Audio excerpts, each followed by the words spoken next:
You are here on death row because people believe that you murdered your little boys, who it was your role to nurture. Yes. Devon and Damon. That's what I'm accused of, yes. Thursday, 4:15 a.m. The sterile, fluorescent lights hum softly in the corridors of the Patrick O'Daniel unit in Gatesville, Texas. This is Mountain View, home to Texas's female death row. Outside, the sun has not yet risen, but inside cell H10, the clock counts down the final, agonizing hours. Today is the day Darlier Routier is to be executed. You are here on death row because people believe that you murdered your little boys, who it was your role to nurture. Yes. Devon and Damon. That's what I'm accused of, yes. Darlier Routier was born on January 4th, 1970. In February 1997, she was sentenced to death for the murder of her 5-year-old son, Damon. In Texas, a housewife has been found guilty of murdering her 5-year-old son, Damon, and could now get the death penalty. And they got the reaction they wanted, of course. In the early morning hours of June 6, 1996, a 911 call rang out from 5801 Eagle Drive in Rowlett, Texas. God, my babies are dying. Somebody keep me alone. I'm sleeping. Me and my little boys are sleeping downstairs. Amen. Stand my babies. Stand me. I woke up. My babies are dying. They're dead. Oh my God. The call lasted nearly 6 minutes. As dispatchers tried to keep her calm, she cried out for help for her husband and for her sons who lay bleeding. When first responders arrived, they found a gruesome scene in the family's living room. Devon lay motionless near the hallway, already dead. Damon was clinging to life, but would die moments later. Both boys had been stabbed repeatedly with a kitchen knife. Darlier herself was found with a deep gash across her throat and cuts to her arms. She told police that she had fallen asleep on the couch and awoke to see a man in black standing over her. She claimed to have chased him through the house, but he escaped through the utility room. But as investigators combed through the house, doubts began to form. There was no sign of forced entry. Dust on the windowsills was undisturbed. The knife used in the murders came from the family's own kitchen drawer. So there were a number of things at the scene that led the investigators to believe that Darlier was the one who committed this crime. Your name's Darlier? Yes. Your husband's name Dan? Yes. A trail of blood didn't lead outside. It stayed within the home. Investigators also flagged her 911 call.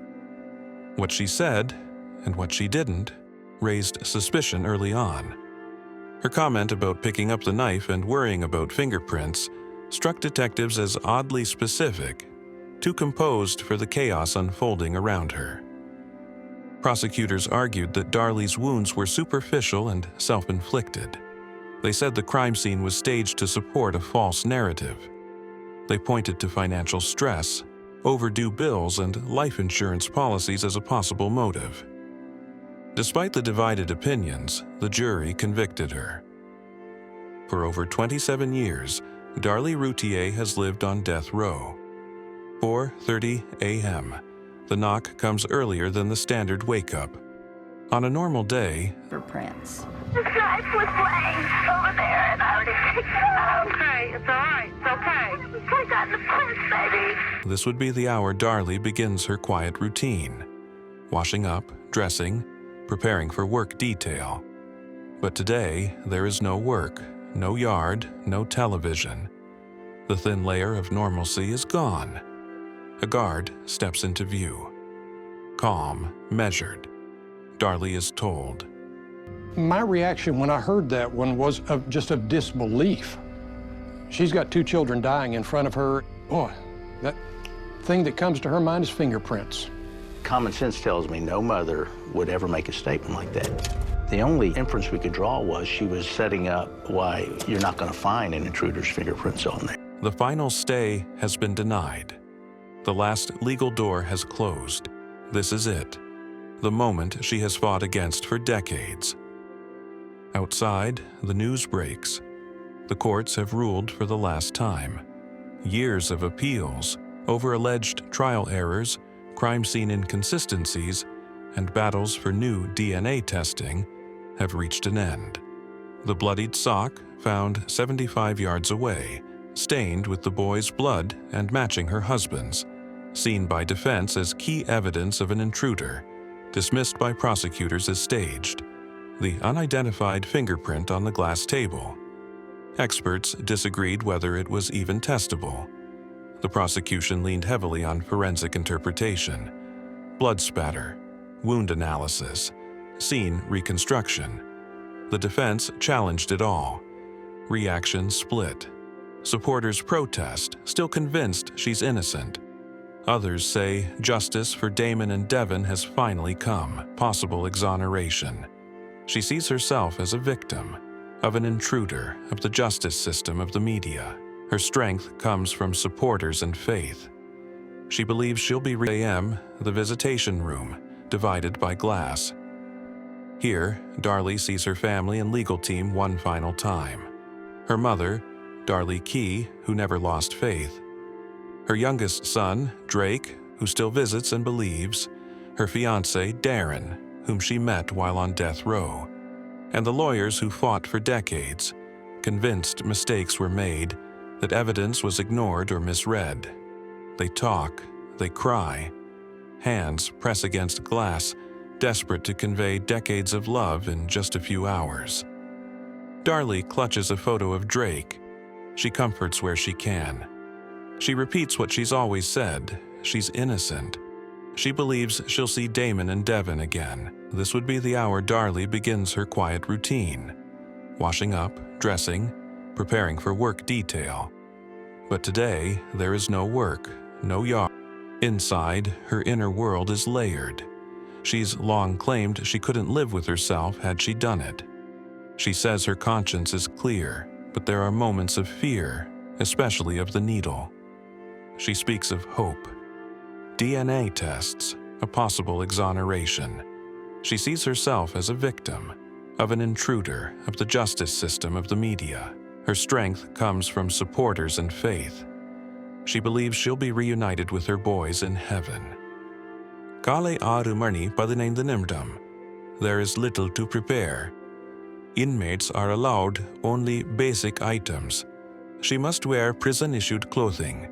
Perhaps she's permitted a small touch of commissary makeup or a hair tie.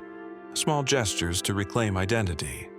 That paper gown she wore upon arrival, meant to prevent suicide, remains a haunting symbol of how the state saw her. She gathers her few photos, maybe writes goodbye letters, offers last prayers. These are quiet, solitary moments, interrupted only by the presence of guards preparing for transport. Kalayada Mupade. The prison bus waits, a familiar vehicle used for transfers. Darlie is escorted from her cell, past halls she's walked for nearly 3 decades. The destination, the Huntsville unit, 150 miles away, home of Texas's execution chamber. The ride is long. Through the barred windows, Texas passes by. Inside, silence fills the bus. Except for the engine's low growl and the weight of thoughts no one dares speak aloud. 7:30 a.m. At Huntsville's Walls unit, the prison bus grinds to a halt outside the red brick compound. The morning air is heavy. Reporters gather behind barricades, cameras already rolling. A small group of demonstrators hold signs. Some call for justice, others for mercy. Darlie is escorted off the bus, shackled at the wrists and ankles, flanked by officers in pressed uniforms. She keeps her head down. This place, known as The Walls, is home to Texas's execution chamber, the busiest in the United States. Inside, fluorescent lights buzz overhead as she's taken through the sally port. then down a narrow hallway toward the holding cell adjacent to the death chamber.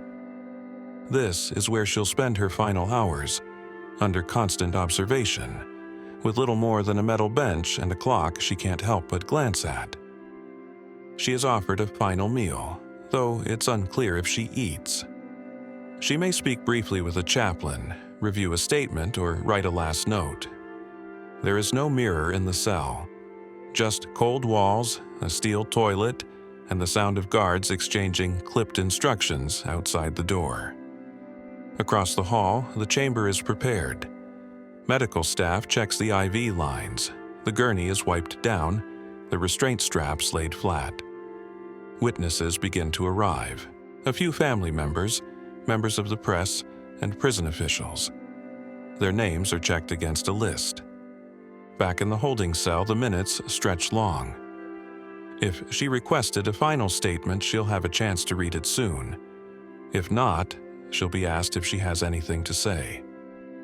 Her breath may tremble. Her voice may not come at all. And then there's movement. A signal is given, footsteps approach. But just before the final door opens, just before the walk to the gurney begins, the story pauses. Because despite everything that has led to this moment, Darlier Routier is still alive,